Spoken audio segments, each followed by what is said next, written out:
जब इसके पहले जाति आधारित जनगणना हुई ही नहीं, तो आप कैसे कह रहे हैं कि जात का घट गया, जात का बढ़ गया? ये बहुत बोगस बात है, बहुत बोगस बात है। ये सब नहीं बोलना चाहिए। सुनिए, बैठिए ना। अरे आप हमारे मित्र हैं, बैठिए ना। मेरा बतवा सुन लीजिए, मेरा बतवा प्लीज सुन लीजिए। हम तो आपका बतवा नहीं, आपको इज्जत कितना करते हैं। आपके घर हम नहीं गए हुए हैं, तो क्या चिंता कर रहे हैं? छोड़िए ना, सुन लीजिए पूरा बात। महिला साक्षरता में बहुत सुधार हुआ है। 51.5 से बढ़कर 73.91% हो गया है। कितना विकास हुआ देख लीजिए। सरकार द्वारा जाति आधारित गणना के आंकड़ों को विधानसभा में पेश कर दिया गया। अब इन आंकड़ों के आधार पर आप सभी को बिहार के लोगों के सामाजिक, आर्थिक और शैक्षणिक स्थिति के बारे में अवगत करा दिया गया।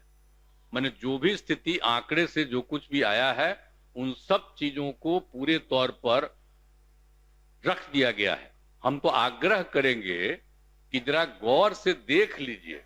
जो सवेरे सब लोगों को दे दिया गया है, आप देखिएगा कि एक एक जाति के आधार पर, एक एक इलाके के आधार पर पूरी जानकारी दी गई। ये 90 की बात है, जब हम लोग थे केंद्र में और उस समय एमपी बन करके, तो उस समय जो कांग्रेस पार्टी ने जिनको राष्ट्रीय अध्यक्ष बनाया था, अब वो ये जो बने थे प्रेसिडेंट, राष्ट्रपति थे, राष्ट्रपति महामहिम ज्ञानी जैल सिंह।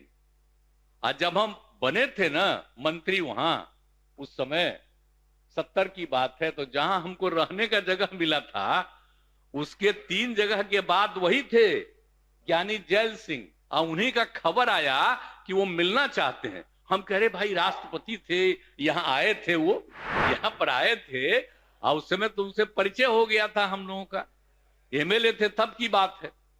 और जब वो हमको खबर दिए कि हम आके मिलना चाहते हैं, हम कह रहे बापू इतने बड़े नेता हैं, हम कहला हम ही चले गए। जैसे ही हम आए ऑफिस से, तुरंत हम उनके यहाँ चले गए।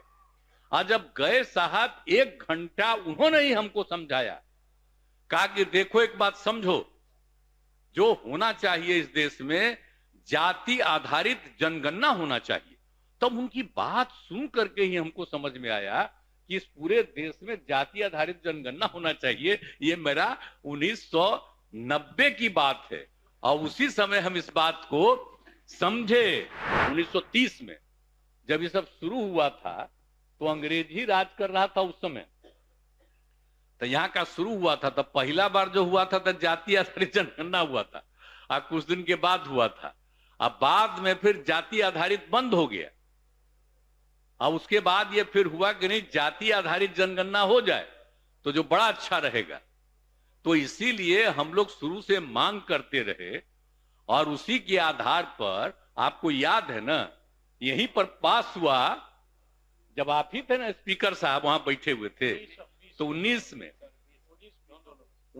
में भी हम लोगों ने कहा कि भाई आप इसके बारे में कर दीजिए, और सर्वसम्मति से हाउस से पारित हुआ।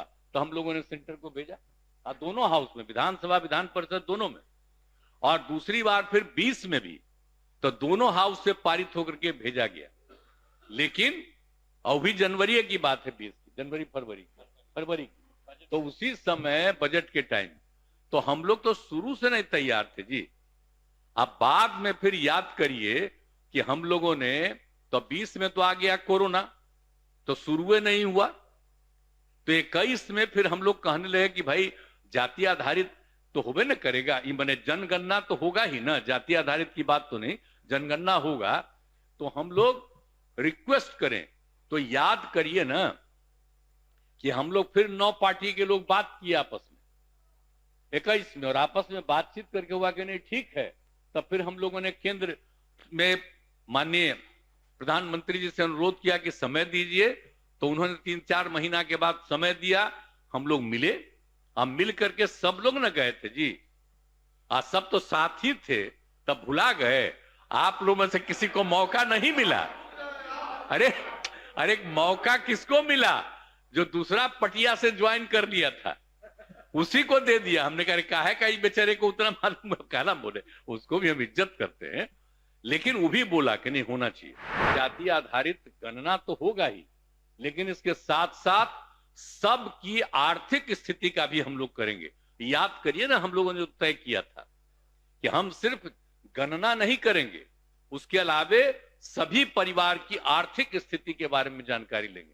तो ये दोनों काम करके तो उसी समय हम कह दिया कि दोनों रिपोर्टवा वो फाइनल कर लिया है, और जब हाउस शुरू होगा तो उसमें इन सब चीजों को रख दिया जाएगा और उसमें भी सब लोगों की राय ली जाएगी। तो अब तो बात रख न दिया गया है भाई। अब इतना बढ़िया रिपोर्ट हो गया है, अब कहीं कहीं कोई बोल देता कि इस जात का बढ़ गया, उस जात का बढ़ गया। हमको जरा बताइए, जब इसके पहले जाति आधारित जनगणना हुई ही नहीं, तो आप कैसे कह रहे हैं कि जात का घट गया, इस जात का बढ़ गया? ये बहुत बोगस बात है, बहुत बोगस बात है। ये सब नहीं बोलना चाहिए। और जब भी हुआ है केंद्र सरकार के द्वारा, सुनिए, बैठिए ना, अरे आप हमारे मित्र हैं, बैठिए ना, मेरा बतवा सुन लीजिए, उसके बाद सुने, हम बात कह देंगे, इसके बाद आप कुछ कहना चाहिएगा तो आपका भी सुनेंगे। मेरा बतवा प्लीज सुन लीजिए। हम तो आपका बतवा नहीं, आपको इज्जत कितना करते हैं, आपके घर हम नहीं गए हुए हैं, तो क्या चिंता कर रहे हैं? छोड़िए ना, सुन लीजिए पूरा बात। तो हम ये कह रहे हैं कि जो दोनों काम हम लोगों ने कर दिया, और जब इतना ज्यादा वो कर लिया रिपोर्ट, तो पब्लिश हो गया है, तब आपके सामने रख दिया गया है। तब अभी कोई बोल देता फलाने जात का ही हो गया, उस जात का ही हो गया। अरे तो इसके बारे में सोचने की क्या बात? आ गया तो हम तो बराबर कहते हैं कि अगर जरा भी है तो हम तो केंद्र से बराबर न कहें शुरू से कि केंद्र को करा लेना चाहिए, जाति आधारित जनगणना कर ले। अभी तो देर न हुआ है जी, 2021 में जो होना था वो नहीं हुआ है, अभी तक देर हुआ, हर 10 साल पर हो रहा था। तो अगर जितना जल्दी इसी साल शुरू कर देना। जाति आधारित गणना को 2 चरणों में कराया गया। प्रथम चरण में मकानों के नंबरिंग एवं सूची तैयार की गई है, और दूसरे चरण का पूरा सर्वे काम किया गया है। और जब सर्वे का काम अंतिम चरण में था, इसी बीच कुछ लोग पटना मेडिकल कॉलेज में गए थे, तो देर हुआ तो हम पहले ही बता दिए हैं। और जो 2 अक्टूबर को ही बापू के जन्मदिन पर हो गया, जो कि आप लोगों से फिर बात कर ही दिया गया। लेकिन आप समझ लीजिए कि आप एक बात अच्छी तरह हम बता देना चाहते हैं आपको कि जाति आधारित गणना के अनुसार बिहार में कुल मिला के मिल गया है 2,76,00,000 परिवार। जो रिपोर्ट आई है वो यही है।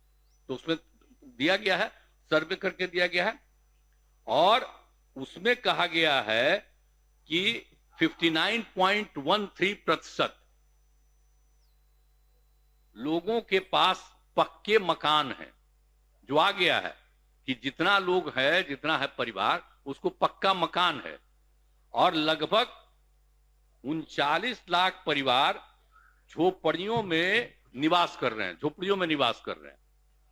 और वहीं 63,850 परिवार आवासहीन पाए गए कि उनको किसी तरह का नहीं है। ये सब दिया गया है।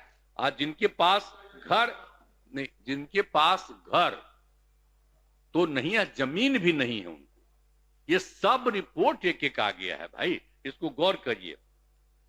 अब परिवार की आय के आधार पर 94 लाख से अधिक परिवार आर्थिक रूप से गरीब मिले। आर्थिक रूप से गरीब मिले, सब में हम सब जात का करवाए हैं, यानी जो 34.14% हैं, सभी वर्गों में गरीब लोग पाए गए। सामान्य वर्ग यानी अपर कास्ट, जिसमें हिंदू मुस्लिम दोनों, हिंदू के 4 और मुस्लिम के 3 उसमें शामिल, कितना है? 25.09% सामान्य वर्ग के। और उसके बाद जो पिछड़ा वर्ग का है उसका 33.16% है, और अति पिछड़े वर्ग के 33.58% है।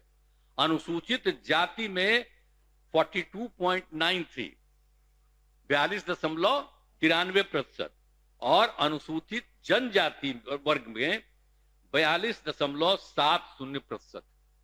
इतना इनका मिल गया है कि गरीब लोग पाए गए। एक एक चीज का अध्ययन कर लिया। 2011 के जनगणना की तुलना में साक्षरता दर 61.8 के से बढ़ करके, अब सोच लीजिए साक्षरता दर कितना बढ़ा। हम लोग कितना मेहनत किए, भूला गए हैं?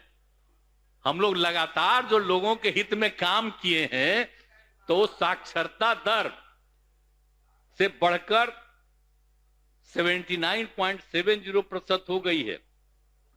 महिला साक्षरता में बहुत सुधार हुआ है, 51.5 से बढ़कर 73.91% हो गया है। कितना विकास हुआ देख लीजिए। अब बिहार महिला शिक्षा के स्थिति में उल्लेखनीय सुधार हुआ है। अब 11 की तुलना में अब बिहार में मैट्रिक पास महिलाओं की संख्या 24,81,000 से बढ़ करके कितना पढ़ाए हैं। तो सब है रिपोर्टेड आपका, क्या भूलिएगा मत कि 24,81,000 से बढ़कर 55,90,000 हो गई है।